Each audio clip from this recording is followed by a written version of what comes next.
মেয়েটি আকাশের দিকে তাকিয়ে একটি স্টার দেখতে পেল। ঠিক যখন সে তার ইচ্ছা কল্পনা করছিল, হঠাৎ একটা উল্কাপিণ্ড আছড়ে পড়ল। মেয়েটি সহজভাবে হাত বাড়িয়ে সেটাকে স্পর্শ করল।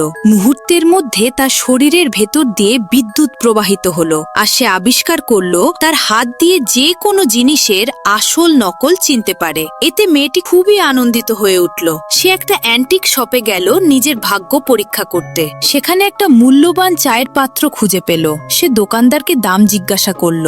দোকানদার বললেন 50,000 টাকা। মেয়েটি বলল তার কাছে মাত্র 300 টাকা আছে। 300 টাকায় রাজি হয়ে গেলেন। মেয়েটি সেখান থেকে যেতে গেলে একজন অ্যাপ্রেজার সেখান দিয়ে যাচ্ছিলেন। মেয়েটি তাকে দেখে টিপটটা অ্যাপ্রেজ করতে বলল। লোকটি এক নজরেই বুঝতে পারলেন এটা একটা প্রাচীন ব্ল্যাক জেডের টিপ্ট। তাই সে 1,00,000 টাকা দাম বলে টিপটটা কিনতে চাইলেন। মেয়েটি কোনো দ্বিধা ছাড়াই রাজি হয়ে গেল।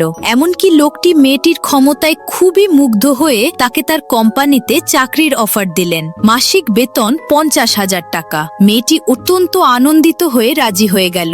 এখন সে আরো অনেক দামি জিনিস হ্যান্ডেল করতে পারবে এবং আরো বেশি টাকা আয় করতে পারবে।